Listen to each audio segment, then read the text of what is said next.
개혁신당의 원내대표이자 또 상임선대위원장인 천하람 의원과 전화 연결해서 이야기를 좀 나눠보도록 하겠습니다. 의원님 나와 계십니까? 네, 이준석 선대위의 천하람입니다. 네, 반갑습니다.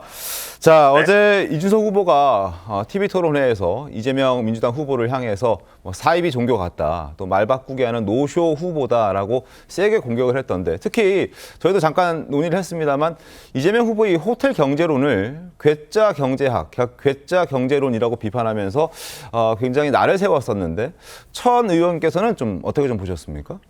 사실 괴짜 경제학이라는 것도 너무 순화한 표현이죠. 거의 노쇼 경제학, 나아가서 사이비 경제학이라고 해야 될 수준의 터무니없는 얘기를 하고 있는 것이고요. 네. 그러니까 이게 그런 거 아니겠습니까? 어제 이준석 후보도 토론에서 지적했지만 우리가 그러면 법인카드 가지고 소고기 사 먹고 과일 사 먹고 초밥 사 먹고 다 산 다음에 그거 다 취소하면 취소해도 돈이 다 도는 겁니까? 말이 안 되는 거지 않습니까? 그러면 이런 식이면 저는 국민들께 네. 이재명 후보 이렇게 하시면 좋겠어요. 지금 이재명 후보 뽑겠다라고 해놓고 취소하시고 본선에서는 이준석 후보 뽑아주십시오. 그래도 그동안은 대통령 선거 전까지는 민주당의 온기가 돌지 않겠습니까? 그러니까 지금 이런 수준의 얘기를 네. 대통령 후보, 특히나 유력한 대통령 후보가 하고 있는 것인데요. 네. 지금 많은 분들이 이재명 후보의 사법 리스크나 외교 안보에 있어서의 어떤 그런 균형 잡히지 않은 모습들 우려가 많으실 텐데, 저는 어제 토론을 보면서 이재명 후보 진짜 경제적인 면에 대해서 단 하나도 준비되어 있지 않구나. 그냥 돈 풀면 다 된다. 여기저기 하면 어떻게든 예산만 재정만 투입하면 그냥 어떻게든 될 거다 수준의 경제관념을 가진 걸 보면서 이재명 후보의 여러 단점 중에 이 경제 분야가 최악 수준이 아닌가 다시 한번 확인하게 됐습니다. 알겠습니다. 자, 그리고 어제 이재명 후보가 토론회 하기 전에 개헌 카드를 꺼내 들었잖아요. 대통령 4년 연임제 하겠다, 이런 게 포함된 개헌 카드를 꺼내 들었는데, 대선이 보름밖에 남지 않았고 사실 과거에는 개헌에 대해서 좀 미온적이었는데 왜 어제 이런 개헌 카드를 어떤 목적으로 꺼내 들었다고 생각하십니까? 그 TV 토론 앞두고 개헌에 대한 구체적인 생각이나 의지가 없다는 비판을 피하기 위해서 갑작스럽게 꺼내 들었다라고 봐야 되겠죠. 네. 그리고 이재명 후보가 지금 여러 가지 대통령 권한을 줄일 분권 방안을 이야기했는데요. 네. 전혀 믿어지지가 않습니다. 그렇게 권력을 분산하고 권한을 나누는 그런 얘기를 할 사람이 더불어민주당의 권력은 본인 혼자 독점하고 비명 행사 공천하고 수박들 다 쳐내고 그렇게 합니까? 그런 사람이 권력을 나누겠다라고 하는 것 자체가 아마 많은 분들 믿어지시지 않을 것 같고요. 그리고 지금 본인 입장에서는 국회로 권한을 일정 부분 분산하더라도 189석의 민주당과 조국혁신당 의석이 있기 때문에 나까지는 문제 없다. 나는 거의 총통 수준의 어마어마한 권력을 휘두를 수 있다라고 생각하면서 좀 급작스럽게 개헌론을 던진 것 아닌가, 저는 진정성을 찾아보기 어렵다, 그렇게 평가합니다. 알겠습니다.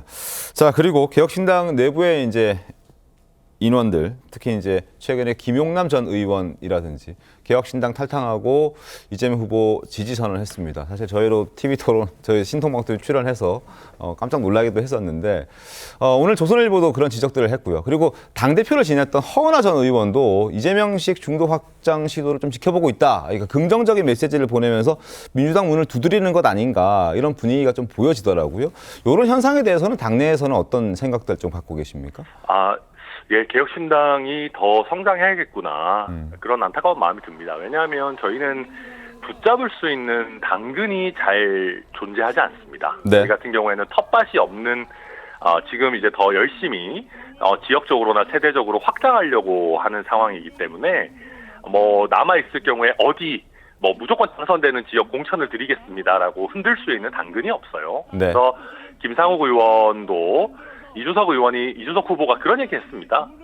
좀 쉽게 편하게 다선 의원 하고 싶으면 더불어민주당 가시고, 좀 힘들어도 어려운 정말 제대로 된 개혁 보수의 길을 가려면 개혁신당에서 같이 좀 어렵더라도 해보자 그랬는데, 그게 저는 현실을 정확하게 판단한다고 생각하고요. 그리고 각자의 정치적인 어떤 필요나 이익에 따라서 더불어민주당 가실 수도 있습니다. 근데 저는 가시는 분들한테 한 가지만 얘기하고 싶어요.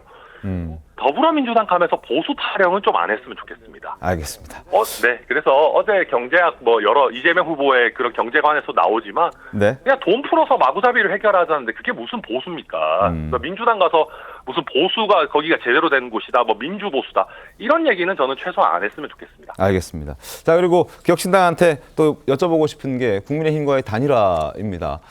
지금 이제 이준석 후보는 여전히 이제 완주하겠다는 의지를 드러내고 있는데 그 생각 변함이 없습니까?